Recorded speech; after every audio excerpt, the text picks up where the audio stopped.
Episode 6, I believe, Mhm. this officially makes it a lifestyle. Sure. I accept that. We're living the podcast lifestyle of not saying anything of meaning to each other outside of this recording so that we have stuff to talk about. It's great. Yeah, pretty much, actually. Discussion about MCU has Dried up. completely stopped other than sending each other TikToks. Yeah, just, have you seen this? Yeah. Because then if we see news, we wait so we can talk about it here. Yeah, we don't want to share our thoughts with each other too early because then we just lose out on that raw reaction, I guess. Yeah, and also it just makes it harder to re-talk about it. It does. And also, what we've got is a little bit of a dry spell at the minute. Yeah, we do. Once we've got films and TV shows rolling constantly again, it'll be a lot better. I didn't put it in the running order because it's a very nothing thing again. Okay. But the Morbius poster, a Morbius poster has been released. Oh. And it's the exact same thing we've been moaning about. It's just a big face poster. Like, once again, for the love of God, can people please allow creative people to be creative again in the film industry? I'm guessing there's no, new hints on the poster. No, not really. Oh. Although I have seen one bit of the poster get especially roasted, and it's like in red letters, it's like a new Marvel legend is born. It's like no one's ever used that phrase. What? I see that poster. Yeah. Anyway, so there we go. Another mini rant about fucking big face posters once again. Does my nothing. They might learn one day. Yeah, maybe we'll let creative people be creative again one day soon. Do you have anything interesting you want to share about your week before we crack on? What's going on in the world of Horizontal? I mean, Book of Boba Fett finished. I'm so far behind. I need to catch up. I'm sorry. You really need to catch up. I'll tell you what, I will make a concerted effort to catch up before next week, and maybe we'll discuss it a bit next week. As an entire series, we'll do like a roundup of it. Other than that, how much has been going on in my world other than I'm addicted to Tarkov again and doing work for KCP. Awesome. So for those of you who don't know, I don't feel like we have any listeners who don't know one of us personally. But for anyone who doesn't know, Hori works with the esports organisation Kansas City Pioneers. Yes. That's his real big boy job. It's my main job, or soon to be my main job. So if you're ever desperate for a team to support in a variety of esports, go give them a follow. Yes. Yeah, I don't think anything particularly exciting's happened for me this week. I mean, obviously we're recording this Thursday night. Tomorrow night I'm going out for dinner with some of our friends. You were too lazy to make the journey. Unfortunately, I live halfway across the country. Ian lives in a different country. As a starving artist that I am. But it is a real shame you couldn't make it down because we probably could have filmed some goofy, funny TikToks. But oh well. I'm sure there'll be more meetups. Yeah, we're getting better at organising stuff now. The world's opening up again. But it's rough with all of us spread so wildly about the place. It can be rough finding something that fits everyone's lifestyle. Yeah. But it'll be nice. Obviously, I saw you guys not that long ago. But Ian, our friend, is flying in from Northern Ireland. Well, has flown in. He's already in the country. Yeah, so it'd be nice. Dry. Yeah. There is no alcohol left in London. I'm sorry if you were desperate for a drink. But it'll be nice to see him because it's been it's been basically exactly 2 years since I last saw him. So I'm very excited for that. And you're potentially going to see. You guys not organising to go see Spider-Man again? I believe there is a real chance we'll be going to watch Spider-Man No Way Home for a third time. But don't worry, those of you who haven't seen it somehow yet and are listening, we're not going to discuss any spoilers. That's just a throwaway comment you can relax and unclench. Okay, let's get into this. Yes. This week's character profile, obviously the only thing really coming up super soon before it goes mega crazy is the Batman. So that still gets all of our airtime. Yeah. It's not too long now, actually, really. No, we're getting really close. I'm very, very excited. So last week we did the Riddler, who is the main antagonist of the Batman. This character is also part of Batman's rogue gallery, but I'm not quite sure how they're going to use him in the Batman, which makes me quite excited. It is the Penguin, also known as Oswald Chesterfield Cobblepot. Say that 5 times fast. Thank you. So his nickname, which he hates, by the way, he's always kind of fought against the nickname, is because he's always depicted with kind of a larger nose, quite overweight, very short. So it was almost used to like bully him as a child, and then when he started getting into crime, it was kind of like a mean nickname that at a certain point he just kind of ran with despite hating it. But I think the unique thing about the Penguin as a character is he's not criminally insane like all of Batman's other villains. He tries to act outwardly like a very well-to-do businessman and socialite of Gotham. Yeah, it's kind of like your typical, I guess, sort of like mafia. He kind of has like a kingpin kind of vibe about him. Everyone who met him knows he's a bit sketchy, but they don't know to what extent. In more recent comics, he's been shown to be the proprietor of, I think that's the right word, anyway, it doesn't matter, of the Iceberg Lounge, which kind of become quite iconic for him. Right. And he's always been presented as quite a rich person. So while he always manages to get sent to Arkham because he's so intelligent, he's not actually insane. He's completely sane, very, very intelligent. The reason Batman has such difficulty with him is, despite being highly intelligent, he's willing to work with the very unstable people in Batman's rogue gallery, such as your Jokers, your Riddlers and stuff. Because he being as intelligent as he is, he likes to think he can manipulate these people and profit from it. That's all he is. He's about profit. The Riddler's about proving he's smarter. The Joker's about pure chaos. The Penguin wants money. He wants money and the power that comes with money. Exactly. But what I didn't stumble across on my extracurricular research, because while I do know a fair bit about this character, I don't know everything. I'm never going to pretend I know everything. Was that for a bit of a comic book run, he was actually Batman's informant. Oh. Yeah. Double agent. And then he fell back into crime. So I'm wondering if maybe they use a little bit of that kind of vibe in the Batman. Bruce Wayne comes back to Gotham.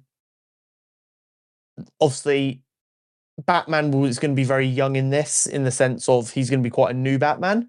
So maybe the Penguin doesn't know what Batman's MO is yet. Maybe he doesn't know whether he's cleaning up crime because he wants to move in on it, or whether he's just like someone who genuinely wants to stop crime.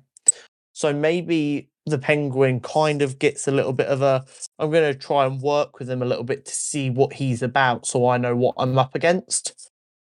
Yeah, I think my kind of guess is I wonder if, because he doesn't know really who this Batman is or what, it's more, I wonder if these other people like the Riddler and the Joker, like all these other kind of villains of Gotham, are maybe causing him too much trouble at the moment. So he sees Batman as like, oh, he's taking their troubles off my plate, so sure, I might help him a bit for my own gain. If he deals with the crazy people, maybe crime can go back to being a gentleman's game, yeah. Yeah, I think he'll be playing both sides in a way, I think. Yeah, but I think it could be really interesting dynamic. He's being played by...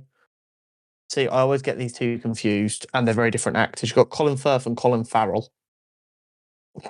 I forget who's playing him. One, I think it's Colin Firth. No, it's Colin Farrell. It's Colin Farrell. It is Colin Farrell. Yeah, I'm so sorry, everyone. Everyone, like, it's an understandable mistake, but they are such different actors. It's hilarious. But obviously, he looks very different in this role. If you don't know it's him, you won't recognize him. He's got lots of prosthetics on for this role. Yeah. But I think we could really have some fun with how this character's portrayed and being such an iconic Batman villain as well. I'm very excited. He definitely, from some of the photos from like set and promo, he's very well dressed in a lot of them, as if he is really going to lean into that upper class businessman sort of role. It was really funny. It got confirmed that Colin Farrell was in the film going to be playing the Penguin, and then the first trailer got released, and everyone was like, "I saw the Penguin, but where was Colin Farrell?" Yeah, people didn't recognize him. People thought he'd been recast and it hadn't broken or something, and then they realised no, it's just the godly prosthetics that were being used. But yeah, that kind of rounds it up. Like I said, I'm not going to talk down to people here. A lot of people know a fair bit about the Penguin. He's a very iconic comic book character, full stop.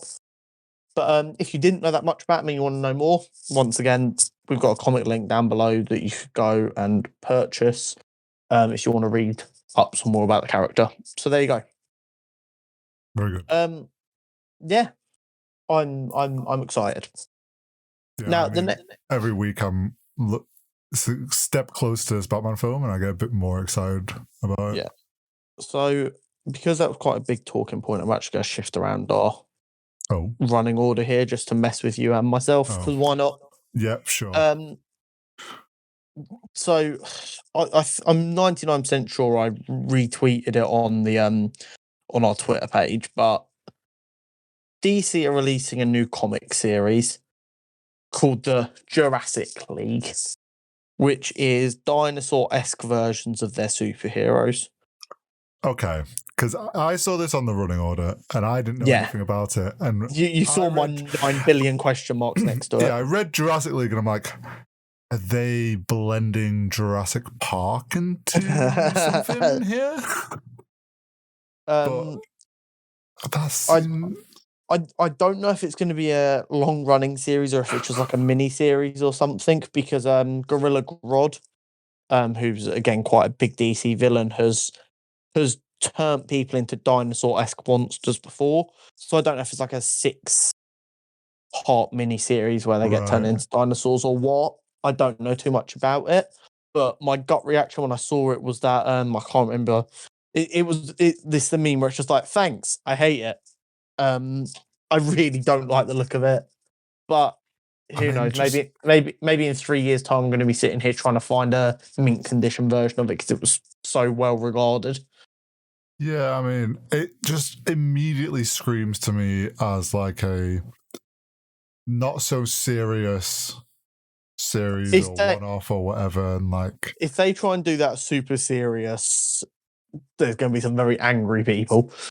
Like, it just kind of feels like someone in the office was like, hear me out. I have this really like obscure idea. What if they were all dinosaurs? And then everyone's like, yes, sure, let's run it. And I'm like, yeah, it's not great, is it? Yeah, it's just kind of screams not good. Like, it's just not going to go down well. But you never know. There's lots of quirky comic series out there that will always have little cult followings who love the art style or just the crazy stupidity of it. And don't get me wrong, I'm a big believer in comic books should just be these fun things that you don't have to worry too much about. But I'm just not sure if such iconic characters just being turned into dinosaurs without a lot of rhyme or reason on the surface is a worthwhile investment of these talented artists' time. But this is the world we live in. At least it's something original, I guess. Yeah, I mean, we can't complain about that. And again, I'm going to continue to gloss over the previous point that we've already skipped. We'll go back to it in a minute. Okay. Shang-Chi and Spider-Man No Way Home have been nominated for visual effects Oscars. which 100% well deserved. Yes. From Shang-Chi alone. So there's been a lot of controversy around this. Okay. You've got a lot of people going, how are them two nominated, but Eternals didn't get nominated for visual effects? Right. Which is semi-valid. I don't think people should be trying to knock down Spider-Man and Shang-Chi because they are gorgeous, gorgeous films. But I do agree, if you're saying them two should be in there, maybe Eternals should have been in with a shot. I personally think the big difference is that Spider-Man No Way Home is on course to become the biggest ever film in the world during a pandemic. And Shang-Chi, I believe, broke the record for the most money ever made with an Asian lead outside Asia. Yeah, they're two very big films that have released recently. And whether you like it or not, the success of a film is always tied to an Oscar candidacy. But there's been a secondary kind of drama. Everyone's going, Spider-Man No Way Home is being seen as one of the greatest films people have watched. Why is it not up for Best Picture in a year that didn't actually have that many films released? Also, which is a completely valid point. At the end of the day, at the end of the day, it's the Oscars, and everyone knows how they're snobbish. Yeah, and how biased the Oscars can be towards certain things. So, superhero and comic book films are looked down on by that community. They just are. And that situation is not helped when it feels like every day at the minute you have, for the most part, some of them aren't so much, talented directors coming out and just slamming the MCU. Yeah, I mean, I'm just not surprised. Like, it's one of those things where I'm like, great, it's been nominated for a VFX thing, very well deserved. Should it have been nominated for Best Picture? In my opinion, yes. Am I surprised it's not? No, because it's the Oscars. Like, I think my issue with these directors is just because you've made a good film or numerous good films for some of them, does that give you the right to decide what is and isn't cinema? No, but like, they're welcome to their opinion. Yeah, do you know what I think it is? And don't get me wrong, I do get their frustration to an extent. I think it's just they're angry that these Marvel films that seem very, and I say seem because I don't believe this, can seem very unoriginal and uncreative, keep on printing out money, meanwhile their films are not doing that well in the box office anymore. I think this place comes from a place of anger that their films are being overlooked. And instead of just going, what can I do to get people watching my films again? Or stopping caring about it and just caring about the art you're creating, they're deciding instead they have to try and tear down an institution. And that's what Marvel and comic book films are at this point. They're institutions. Yeah, I mean, I just kind of feel like they have this opinion that comic book films aren't proper cinema because to them, they probably don't either care enough or have spent enough time understanding what's so different from film to film. They just class them all as, they're all superhero films, they're all pretty much the same storyline, like, they're all just the same, not understanding that Marvel's only as big as it is now because of how many superhero films and how it all ties together. Like, if those films didn't all tie together in one big story and were well written in that way, MCU would not be nearly as big as it is. Exactly. So I think it comes from more of a place of just maybe not so much understanding how these films can keep being produced and be kind of the public acceptance, and so how the public gets so excited for them when their films it's a lot harder for them to kind of get the same public reception for a film that nobody, that is just creatively might be a masterpiece, but they don't, I think it's just like a misunderstanding. understanding of where superhero films come from. I think it's a generation of directors who didn't read comic books growing up and look down on comic books. So then when they get turned into a media that's directly affecting their own work, instead of going, what can I do to change and be better, they just shit all over it. And I mean, all that will get phased out. So it's. I don't think it actually matters in the grand scheme of the world. I think it hurts Oscar bids, and that's about it. Yeah, and I mean, at the end of the day, my opinion on the Oscars is the Oscars mean nothing really. Exactly, the Oscars are shown over the last 5 or 6 years to be greatly flawed anyway. But I feel like anyone who cares so much about Scorsese's opinion about film probably wasn't watching the MCU anyway. Yeah. And anyone who watches the MCU religiously, even if they love Martin Scorsese, won't have stopped watching it because of him. Nope. So I don't think it actually affects anything other than him going, everyone pay a bit of attention to me again. Yeah, I mean, it's just someone who has a very big public platform in a way, just voicing their opinion. Yeah. Anyway, but there we go. I just that when I actually wrote that point down and sent it to you 2 days ago, that was just I'd seen they'd been nominated, but since then I've noticed these other things. But what this does lead us on to is my next point. I know I said Batman's getting all the airtime. I lied to you. Ha ha ha. The MCU. Where do we see it going? Because I hadn't actually been thinking about it, and then our friend Paige in the Discord server we're all in said that obviously with phases 1, 2, 3, and 4 of the MCU, they were leading to Thanos. 1, 2, 3. So, yeah, 1, 2, 3. Sorry. Where do we see it going in the future? I have a couple of ideas that we'll get into, but I've got 2 kind of sub bullet points to this, which I don't think I sent to you. Who do we see the main players being, i.e., characters?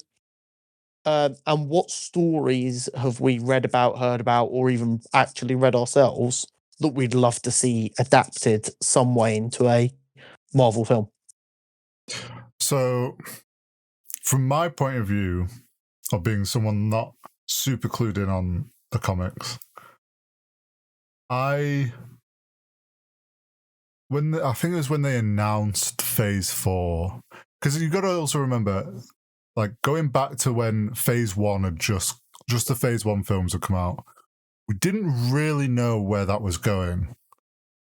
Like, there was the small hints, but it was still, like, I even think back then they didn't quite know how big this was going to get. Yeah. So I feel like we're in that point again with Phase 4 now. It's like, okay, they know, it's bit like they know now how popular and big it is. So it's like they're just small hints. And I get the sense that it's good. The main bad's going to be Kang. Like, so that's kind of where things feel like they're leading to be. I think he's actually a stop-off big bad. Okay. I feel like we're actually going to get not a big bad, but rather a Civil War 2 kind of being the crux of what we build towards. Interesting. But I think that is caused by Kang, if that makes sense. Yeah. Yeah. I don't think that we are going to have Kang as an out-and-out villain in the same way we had Thanos. I guess it kind of comes down to, because, like, obviously they're now starting this new story arc. We don't know what their plan long term is with MCU. Like, is there an end point of it? Do they want to keep this just going for the foreseeable future? I think this ends with a soft reboot, personally. That's something I've been waiting for ages. So maybe I'm just waffling. I don't know if they soft reboot. Comic books always soft reboot, and every film that comes make me more and more convinced that actually we are just seeing. I know this sounds stupid, but stick with me here. Just seeing live action comic books. I don't know if we see a soft reboot. I think, if anything, we see them with this like story of them, like however they progress this, characters like we've seen with Falcon now becoming Captain America. Like you might get reboots of characters that way. I don't think they get to an end point and then they go, right, we're starting from scratch again. Because I feel like it wouldn't. I don't think the MCU would do as well if it finished and then started from the beginning again. I don't think it would do as well, because people at that point would go, okay, we're just starting again. Like, I get that the stories might be different, but people will kind of then go, we've kind of had this now. I do get what you're saying. I do get that concern. I think the way they do it would be good enough that people wouldn't worry. And you've also got to remember, I'm not saying this is going to happen now. I'm saying this is going to be still probably another 10 years, at which point you had 20 years, 22 years of the MCU. At which point you're going to have entire ass adults who were born after Iron Man came out. Yeah. That's what I'm not talking about right here. I think this saga, whatever it ends up being known as, which is actually really weird to not know, is going to be the last saga of the MCU as we know it. And then we'll get a reboot so they can recast, because they're already using like lesser known characters a lot, which is kind of putting them into a corner. And when you consider we've had in our lifetime 3 live action Spider-Man, that people won't get bored. Not for a long, long time. Yeah. I think that's just my my only thing opinion. is, like, I don't think they'll hard stop and restart sort of thing. I think if we're it won't be a hard reboot. Like, I think I don't even think it'll be kind of a reboot. I think if they want to keep this going, we will just see the likes of, I don't know, Tony Stark's daughter becomes Iron Man. Like, they'll just pass on the mantles and they'll find ways in the storyline as it's going to pass them on. The same way they did with Falcon to becoming Captain America. Like, I think they're just going to now forever do it that way. That's how they'll bring back other characters. We might see them create new legacy characters. For anyone who doesn't know what that phrase is, I've misused it anyway, so don't murder me. But you have your legacy characters like Captain America's, and then what you do is you have people who follow on from them. Cool. I can't remember how we refer to them, but basically you got your Sam Wilsons who take over, your Bucky Barnes and stuff like that. I think we're going to get all of them for the next 10 years. And then they either have to create their own or do a soft reboot. They'll have no other choice. Which is an interesting one. Because people are very invested in these characters now. Yeah, which is why that's another reason I feel it's hard for them to do any sort of reboot, because people are so invested in these characters and the actors that are playing them that it's kind of will be hard for people to see that change. And I know we've had it happen with Spider-Man, but you've also got to remember, like, by the time Tom Holland's Spider-Man came around, everyone was like, oh no, not another Spider-Man start. Like, and yes, they didn't do an origin story, which I think was obviously the right way to do it. But that's the worry I have, is if they try to redo origin stories and stuff, like, it won't go down very well. Maybe, but we didn't have any origin stories to like the mid part there. They found ways around them. If they continue to do that because they're just soft rebooting characters, could be interesting. Yeah. But again, we just have to wait and see. But I just thought it'd be quite interesting to have a little thought about what we might see in the not too distant future. I also wonder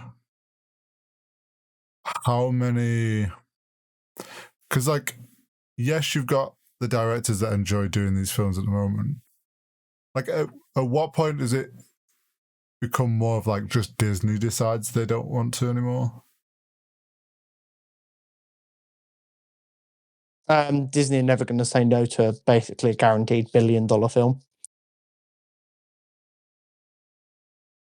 I don't know. I do wonder if there's like some, like, obviously we have no clue, but it wouldn't surprise me if they have some long-term vision. Because it might even be a case of like this ends and they don't do any superhero films for 5 years. I won't be surprised if along with the soft reboot we get a 2-3 year hiatus. I think it'd be longer than that. Oh, no, they're not going to wait that long. I don't know. I think they would wait at least like a 5-year break because that allows a whole new generation to come in. But no, but this is what I'm talking about. So we'll have the Infinity Saga lasted, I think, in total to like 11 years. If we say this saga lasts another 11 years, we're then in 2030. 2008, yeah, 2030, 2031. They take a 3-year gap. People born the same year as Iron Man would then be like 26. You don't need to wait any longer than that. Because then people who were born the same year Iron Man came out will have kids they are then taking to see the reboot. What their real problem's going to be is the people like me, you, and them 26-year-olds who are like, oh, I preferred our version. That's when it's going to start to get toxic, like the Star Wars fan bases. Star Wars fan base is something completely. It's wild. One day I love them, and one day I hate them. It's not even the Star Wars fan base. It's the quote unquote hardcore fans that think they know best. When Star Wars fans hate Star Wars so much, it makes me laugh. Star Wars fans, people that hate on Star Wars, I don't call them Star Wars fans. Yeah, you just enjoy it. You don't have to enjoy every second of it, but like just hating on it constantly. Why would you even call yourself a Star Wars fan anymore? Just give up. It's weird. I don't get it. But anyway, I am very curious to see where the MCU goes. But until our friend mentioned it, I hadn't really thought about it that much. Yeah, I mean, for this current arc, I just had in my head that it's going to be Kang. That's going to be the end goal. So we'll have Kang for season 2 of Loki. He is the big bad of Ant-Man and the Wasp: Quantumania, which is 2023. And I think that will be the end of Phase 4. I think Phase 5, we then deal with all the new characters, your X-Men, your Fantastic Four and co. Mutants, then coming out of nowhere into the MCU world, leads to an Avengers versus X-Men style Phase 6. I thought Phase 4 is there some of that, or maybe I'm wrong. I don't know. I don't think I've seen an official film that ends Phase 4 yet. I don't think they've given us that much, unless I've missed it. I think. Let me just Google it right now. Is Fantastic Four. Phase 4 last movie. Okay.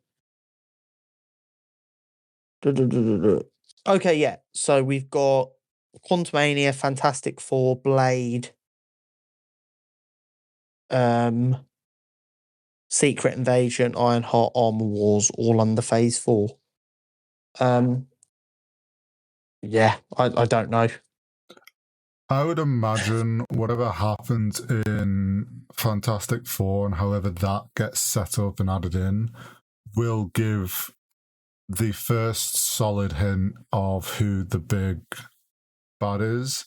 Yeah, I mean, announce Phase 5, there's going to be a film at the end of that, which basically the title gives away where it's going.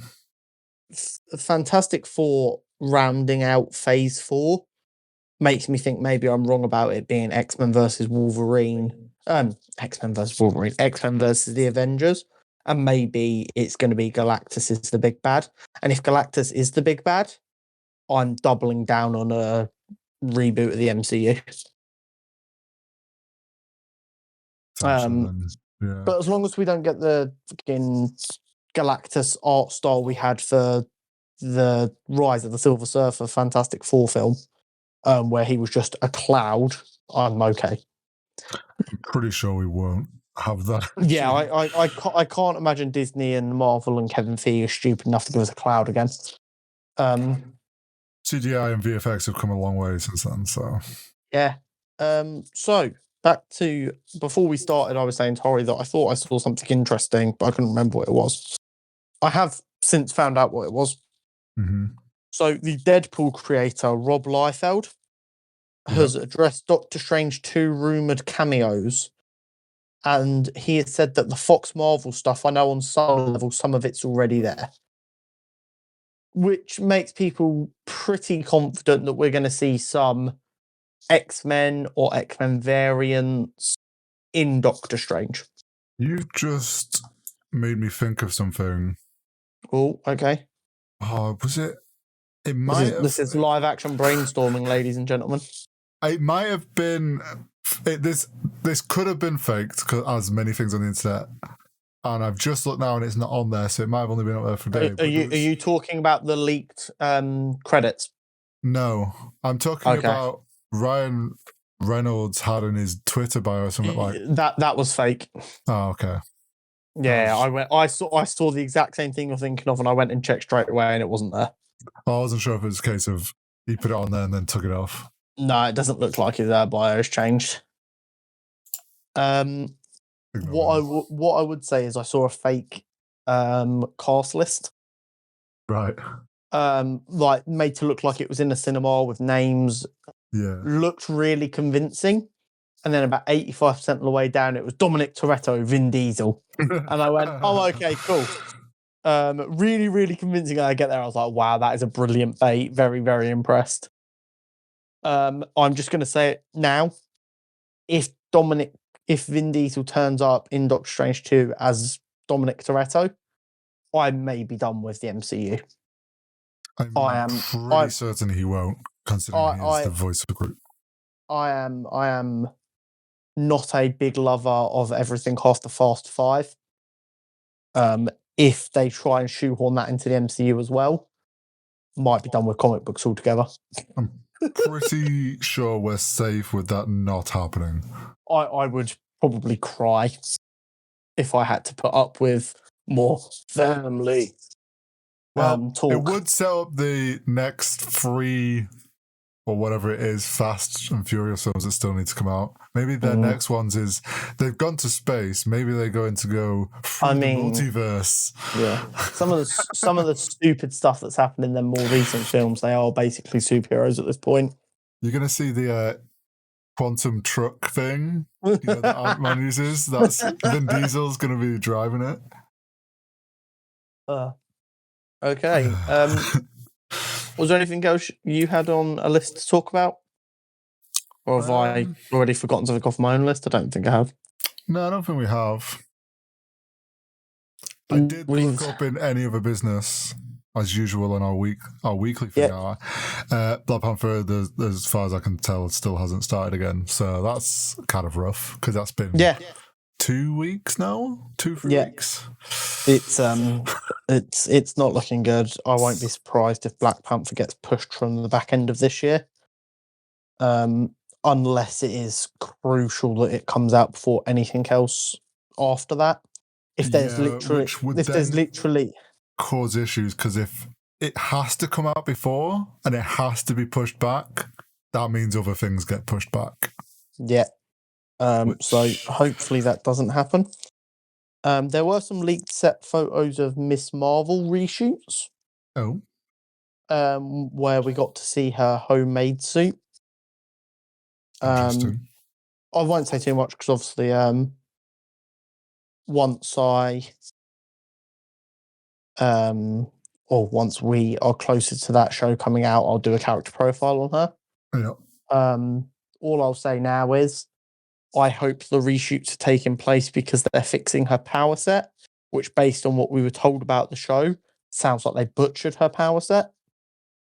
Again, I'll discuss that when we're coming up closer, but I'm just putting it on record now. If they're doing reshoots and it's not to fix her powers, I'm going to be pretty disappointed. But anyway, I think it's time for our Superhero Showdown, Mr. Zontal. Yes. So this is the first week. Hori has no idea what this is going to be, so I'm really enjoying this. Yeah, you're about to throw this on me, and I'm so ready for it being someone I don't know. No, you know both these characters. Okay. It's a really wacky one. Okay. Steve Rodgers pre-serum versus Peter Parker pre-Spider-Bite. Peter Parker wins. Oh, no, I can just say that now. Like, pardon? Steve Rodgers was a stick. So was Peter Parker. You've also got to remember, Steve was like 18, 19. Peter Parker's 15. Yeah, but Steve Rodgers was getting beat up all the time. Yeah, by other 19-year-olds. See? You see? I still... So what we've got is, I believe Steve pre-serum was like 5'4" or something. He's tiny. Peter was a little bit taller, probably 5'9", 5'10". Both scrawny as shit. I know Steve had a couple of like illnesses, such as asthma and stuff.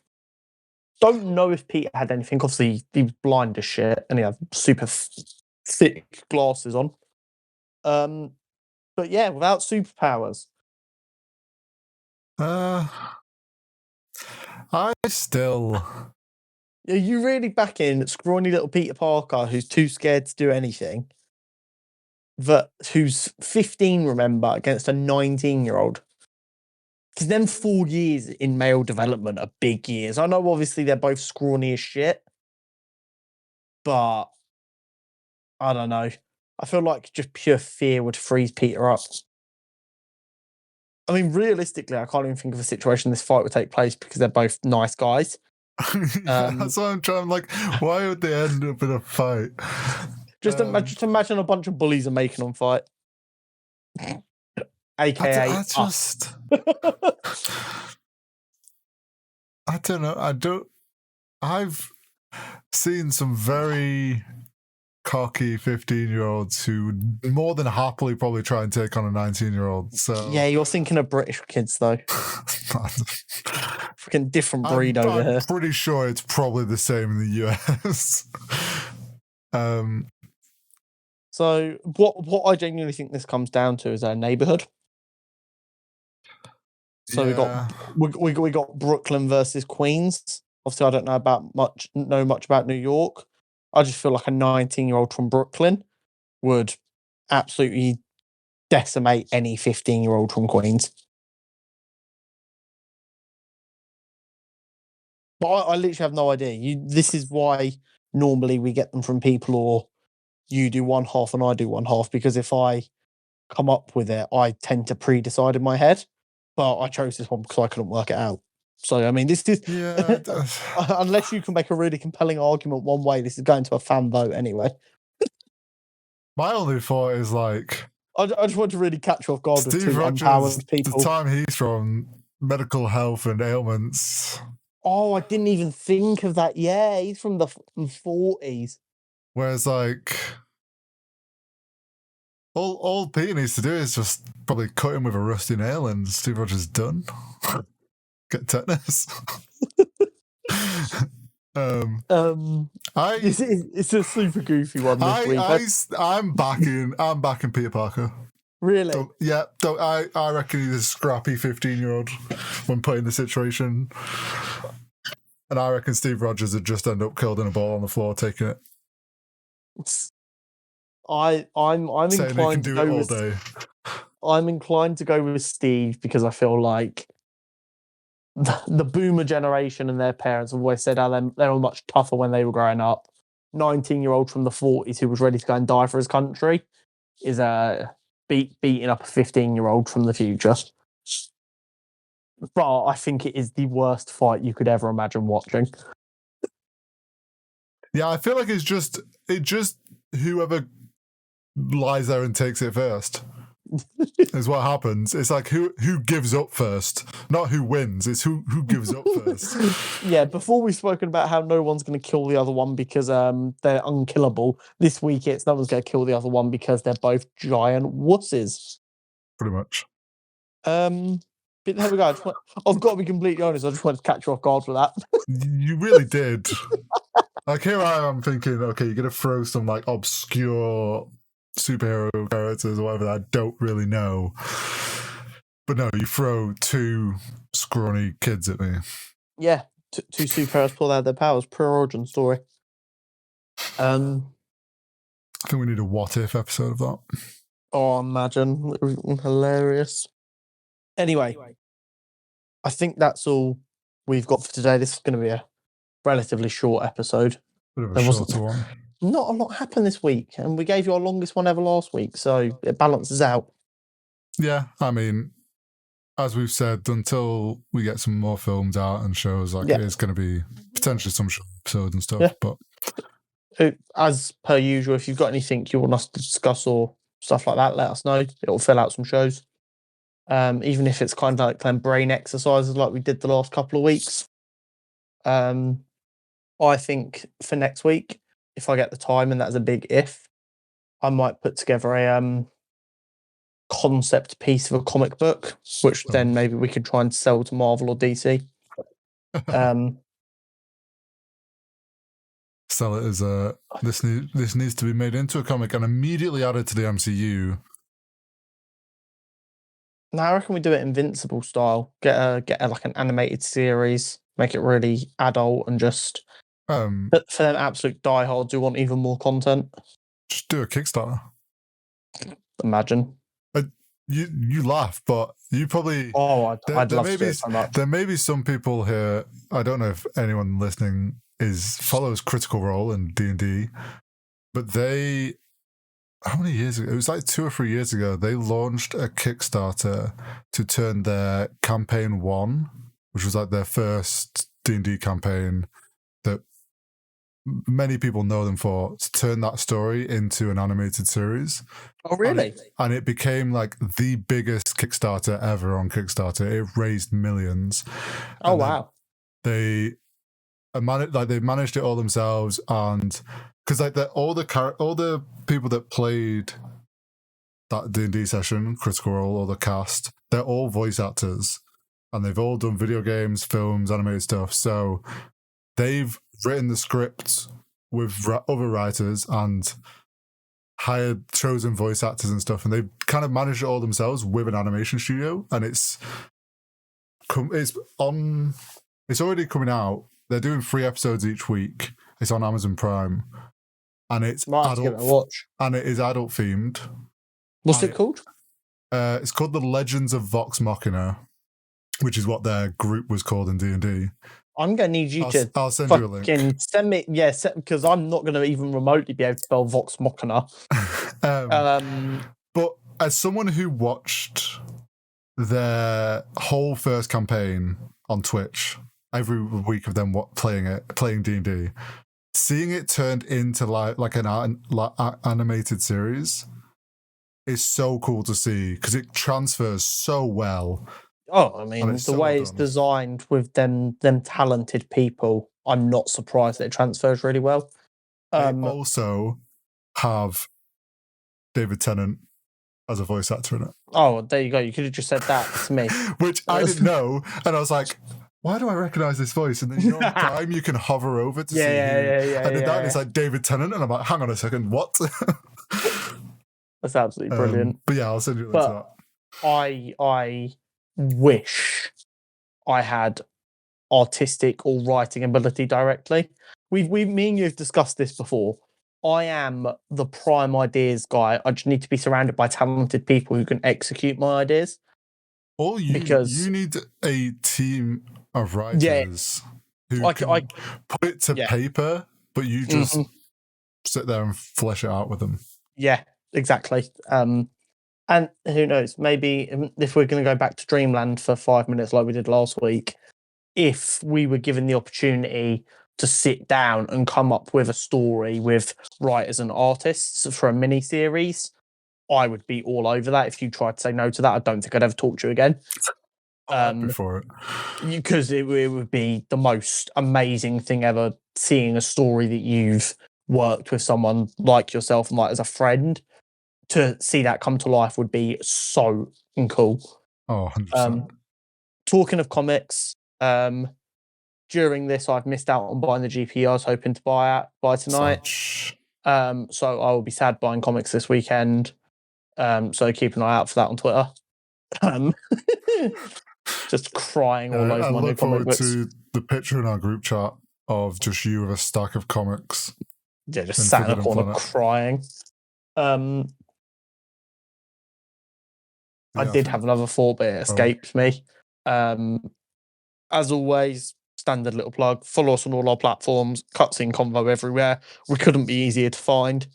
I'm pretty sure if you type us into Google, we're the only thing that comes up as well, which is nice. Probably, actually. So give us a follow everywhere. All of our pages should have our link tree, so if you find one, you can find the others pretty easily. That's all. Have a lovely weekend. We'll catch you next week.